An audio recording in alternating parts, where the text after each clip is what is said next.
Hi students, आज अपन ये discuss करेंगे कि सीए का जो कोर्स है उसे कंप्लीट करने में टोटल कॉस्ट कितनी आएगी। इसमें अपन हर तरीके के कॉस्ट को कवर करेंगे और साथ में ये भी देखेंगे कि इस कॉस्ट को कम किस तरीके से किया जा सकता है या कॉस्ट के बजाय हमें इनकम भी मिल जाए और साथ में सीए का कोर्स भी हो जाए। इन चीज़ों पे भी अपन डिस्कस करेंगे। तो देखो, जो भी स्टूडेंट सीए करना चाह रहे हैं या जो प्रेजेंट में सीए कर रहे हैं लेकिन अभी उनको डाउट है कि क्या मालूम कितना कॉस्ट हमें पे करना पड़ेगा, अभी तक कितना कॉस्ट हमें लग जाएगा, तो उनको जो फ्यूचर की प्लानिंग करने में थोड़ा सा इससे हेल्प मिलेगी। या जो स्टूडेंट्स अभी स्कूल लेवल पे हैं और सीए करने की सोच रहे हैं और लेकिन माइंड में ये है कि जिस तरीके से आईआईटी और मेडिकल में करोड़ों रुपया लगता है उस तरीके से कहीं सीए में भी इतना पैसा तो नहीं लगता। ये सब चीज़ें अपन डिस्कस आज यहाँ करेंगे। तो आपको मैं डिटेल में बताता हूँ कि देखो, सीए का जो सिलेबस होता है उसमें 3 लेवल हैं। सबसे पहला लेवल है CA foundation, then CA intermediate and then CA final. ये 3 लेवल्स है और जो 3 लेवल्स में टाइम लगता है वो लगता है सीए फाउंडेशन में 7 मंथ्स का। जैसे कोई स्टूडेंट मार्च में एग्जाम देता है 12th की, उसके बाद में सीए फाउंडेशन का कोर्स किया जाता है, तो सीए फाउंडेशन में 7 मंथ्स का टाइम लगता है। सीए फाउंडेशन के बाद में सीए इंटरमीडिएट का कोर्स होता है, तो सीए इंटरमीडिएट में 12 मंथ का टाइम लगता है, क्योंकि जिस अटेम्प्ट में सीए फाउंडेशन में बैठता है उसके जस्ट 1 साल बाद वाले अटेम्प्ट में सीए इंटरमीडिएट में अपेयर किया जाता है और इसके बाद में सीए फाइनल करने में 36 मंथ का टाइम लगता है। तो कुल मिला के जो सीए करने का जो टोटल ड्यूरेशन है वो है 55 मंथ्स, या हम यूँ बोलें कि 4 ईयर एंड 7 मंथ्स। यानी 12th की एग्जाम देने के बाद में स्टूडेंट को 4 ईयर 7 मंथ्स का टाइम लगेगा, जिसमें वो पूरा सीए का कोर्स कर लेगा और सीए बन जाएगा। अब इसमें हर लेवल पे कितनी कितनी कॉस्ट आती है ये थोड़ा सा अपन डिस्कस करते हैं। तो देखो, जो सबसे पहला सीए फाउंडेशन लेवल होता है, तो सीए फाउंडेशन लेवल पे सबसे पहले स्टूडेंट को सीए इंस्टीट्यूट में रजिस्ट्रेशन कराना होता है। तो रजिस्ट्रेशन करने के 9,200 रुपये लगते हैं। इसके बाद में जब एग्जाम से पहले एग्जाम फॉर्म भरा जाता है तो एग्जाम फॉर्म भरने के 1,500 रुपये लगते हैं। तो सीए इंस्टीट्यूट फाउंडेशन के सिलेबस के लिए टोटल 10,700 रुपये लेता है, इसके अलावा कुछ भी नहीं लगता। और इसी फीस में जो रजिस्ट्रेशन की फीस होती है, सीए इंस्टीट्यूट मॉड्यूल्स प्रोवाइड कर देता है, बुक्स प्रोवाइड कर देता है, तो आपको अलग से बुक की रिक्वायरमेंट नहीं है। तो ये तो सीए इंस्टीट्यूट का हो गया। अगर मान लीजिए कोई स्टूडेंट, क्योंकि सीए कोर्स है वो करस्पॉन्डेंस कोर्स है, चाहे तो सीए बिना किसी कोचिंग की हेल्प के किया जा सकता है, लेकिन अगर मान लीजिए वो कोचिंग भी करना चाहता है तो जो फीसेस लगभग लगती है सीए फाउंडेशन में वो है 45,000। जैसे वीएसआई हमारी जो फीस है 45,000 रुपीज सीए फाउंडेशन के लिए है। तो अगर ट्यूशन कोचिंग नहीं लेता है तो 10,700 में उसका सीए फाउंडेशन हो जाएगा, और अगर कोचिंग भी लेता है तो 55,700 रुपये में उसका सीए फाउंडेशन का कोर्स कंप्लीट हो जाएगा। नेक्स्ट लेवल जो आता है वो आता है सीए इंटरमीडिएट या CA inter level. CA foundation clear करने के बाद में सीए इंटर में सीए इंस्टीट्यूट में रजिस्ट्रेशन कराया जाता है, जिसकी फीस लगती है 17,000। इसके अलावा जब एग्जाम देगा उसमें लगेंगे 2,700 रुपीज एग्जाम के लिए है फीस। इसके अलावा ये जो कंपलसरी आईसीआई की तरफ से एक ट्रेनिंग की जाती है आईटी एंड ओटी ट्रेनिंग, उस आईटी एंड ओटी ट्रेनिंग का दोनों का मिला के 13,500 की कॉस्ट आती है। तो इस तरीके से इंटरमीडिएट लेवल पे सीए इंस्टीट्यूट लेती है केवल 33,200 रुपीज। 33,200 में सीए इंस्टीट्यूट जो है टोटल चार्ज करती है। इसमें वो आपको बुक भी प्रोवाइड करती है, अलग से बुक्स खरीदने की जरूरत नहीं पड़ती है, और करस्पॉन्डेंट कोर्स से आप ये बिना किसी कोचिंग के हेल्प के भी कर सकते हो। लेकिन अगर मान लीजिए आप कोचिंग भी करना चाहते हैं तो उसकी फीस है वीएसआई की 75,000 रुपीज। तो इस तरह से टोटल 1,08,200 रुपये में आपकी इंटरमीडिएट क्लियर हो सकती है, और कोचिंग की रिक्वायरमेंट अगर आपको नहीं है तो 33,200 में सीए का कोर्स जो है इंटरमीडिएट का कंप्लीट हो जाएगा। इसके बाद में सीए फाइनल आता है। तो सीए इंटरमीडिएट का कोर्स करने के बाद में सीए आर्टिकल से भी ट्रेनिंग स्टार्ट हो जाती है, साथ साथ आप सीए फाइनल की तैयारी जो प्रिपरेशन है वो भी चालू कर देते हैं। तो दोनों काम साथ साथ चलते हैं।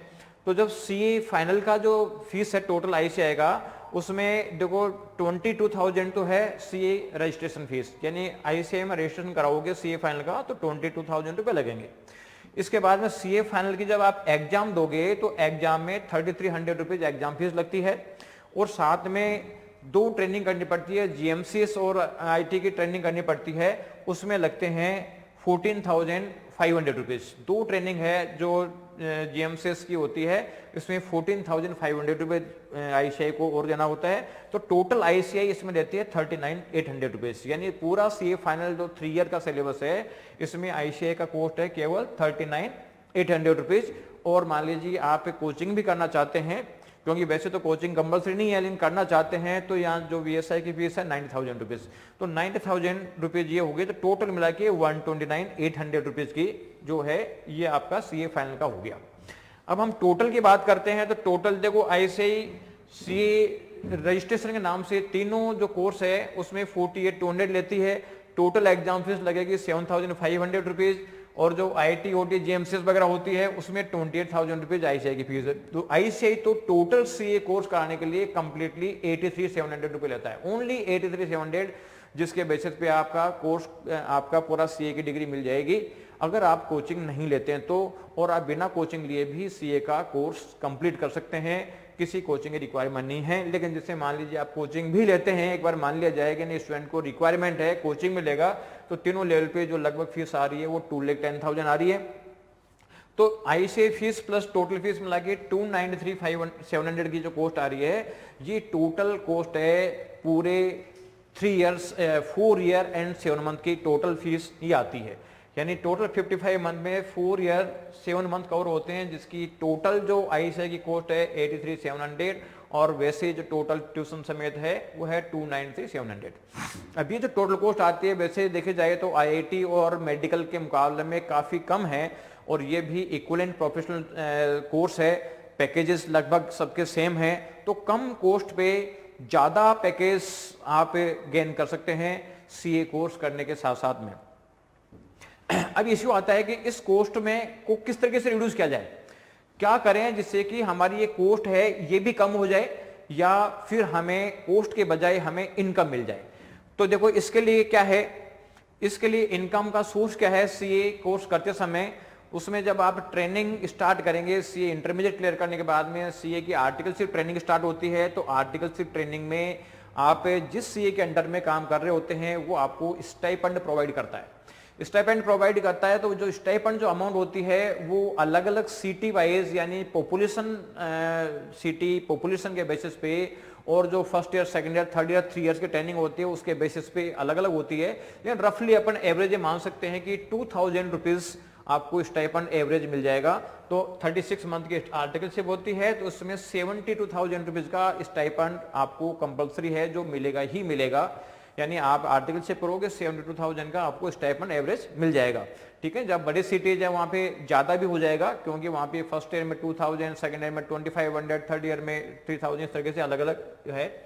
तो अभी ये हम लेके चलते हैं। तो देखो इसमें हमारे जो आईसीआई की जो टोटल कॉस्ट आ रही थी वो आ रही थी 83,700, इसमें से 72,000 कम हो गए, तो ये कॉस्ट रहेगी पूरी 11,700। यानी कुल मिला के 4 ईयर 7 मंथ का जो टोटल जो कॉस्ट आनी है वो आनी है 11,700।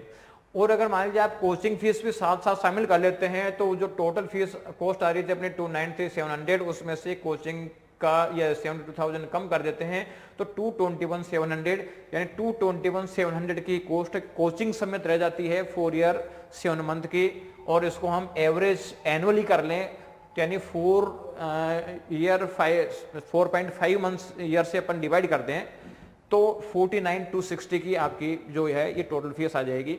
यानी एनुअल आपकी कॉस्ट इतनी आएगी। और आप ये देख के चलिए कि जो स्कूल लेवल होता है, तो मैक्सिमम स्कूलों की जो फीस होती है वो 49,260 या इससे ज्यादा होगी। बहुत सारे स्कूल तो ऐसे हैं जो एनुअली ही 2-2, 3-3 लाख रुपए चार्ज करते हैं, लेकिन 4950 की रेंज वाले मैक्सिमम स्कूल हैं। यानी जितनी स्कूल फीस कॉस्ट आती है लगभग उतनी ही आएगी, और उसमें भी आपका ट्यूशन भी कवर हो जाएगा। और ट्यूशन नहीं लेते हैं तो ये मान लीजिए आपकी 11,700 कॉस्ट है, तो ये तो एक तरीके से देखे जाए तो 2-3 हजार रुपए जो है एनुअल कॉस्ट आ रही है। अब रही बात कि ये जो स्टाइपेंड जो मिलता है, स्टाइपेंड के अलावा जो स्टाइपेंड जो 2,000 रुपये मैंने बताया है, अभी और स्टाइपेंड यानी आपको ज़्यादा स्टाइपेंड मिले, इसके लिए क्या करना होगा कि जो बहुत सारी अच्छी कंपनीज है, बड़ी जो आर्टिकल सी फर्म्स है, सीए फर्म्स हैं, वो जो बिग फोर्स हैं या और भी जो ए कैटेगरी की सीए फर्म्स है, वो स्टाइपेंड इस मिनिमम प्रिस्क्राइब लिमिट से भी ज़्यादा देती है। कई फर्म्स है जो 8,000 देती है, कई 10,000 देती है, कई 15,000 देती है, और अच्छी क्वालिटी के स्टूडेंट होते हैं तो 20,000 तक का स्टाइपेंड भी कई जगह मिल जाता है।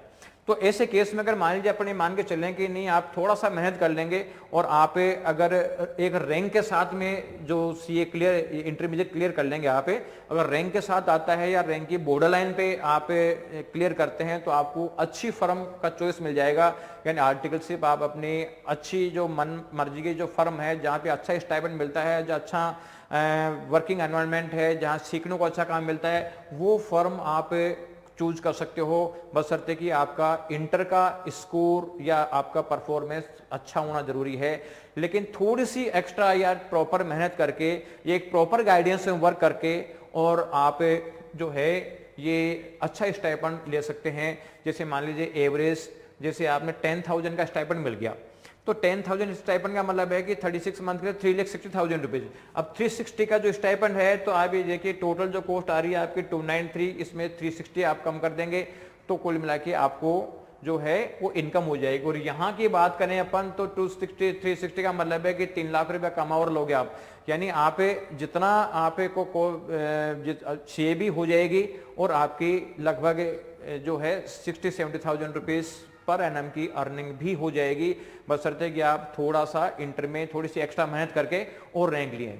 हमारे बहुत सारे स्टूडेंट हैं जो इंटर में फर्स्ट रैंक भी आई हुई है, सेकंड थर्ड, कई जो रैंक्स है जो रेगुलरली आती रहती है, वो उन बच्चों का जो कैरियर है वो बिल्कुल हम देखते हैं कि कितना शानदार उनका कैरियर सेट हो जाता है। वो अपनी मनमर्जी की फर्म में जो आर्टिकलशिप करते हैं, अच्छा उनको स्टाइपेंड मिलता है और उनका जो रहन सहन का तरीका ही बिल्कुल अपग्रेड हो जाता है। तो आप थोड़ा सा मेहनत करके ये आप काम कर सकते हो।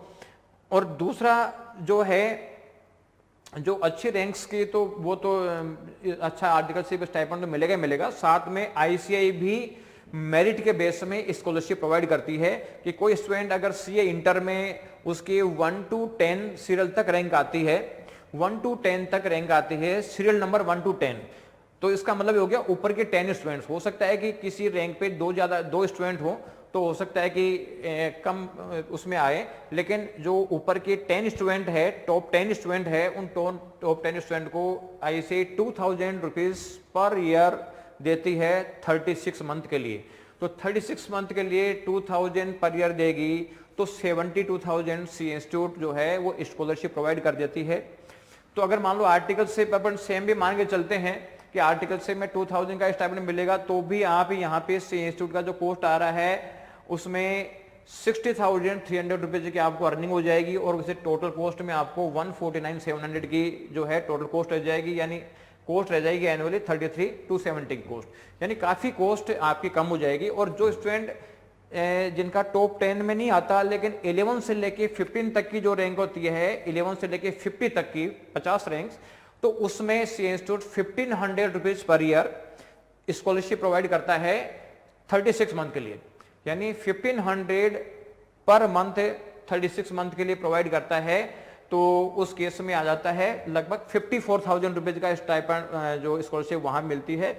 तो अगर आप अभी प्रेजेंट में आप जो मान लीजिए फाउंडेशन कर रहे हैं या इंटर कर रहे हैं, तो आप थोड़ी सी अच्छी मेहनत कीजिए। तो अच्छी मेहनत करेंगे तो आपको एक तो जो अच्छी फर्म मिल जाएगी, तो जब एक्सपीरियंस अच्छा होगा तो बाद में पैकेजेस भी अच्छे मिलेंगे, और साथ में अभी स्टाइपेंड भी आपको अच्छा मिल जाएगा, और साथ में जो आईसीआई का जो स्कॉलरशिप है वो भी आपको अवेलेबल हो जाएगी। तो आप बिल्कुल प्रॉपर गाइडेंस में वर्क करें, पूरा ढंग से वर्क करें और ये जो अचीव करें, जिससे कि आप आगे आपका कैरियर बिल्कुल अच्छा चले और आप अच्छी हाइट्स को अचीव करें। Thank you.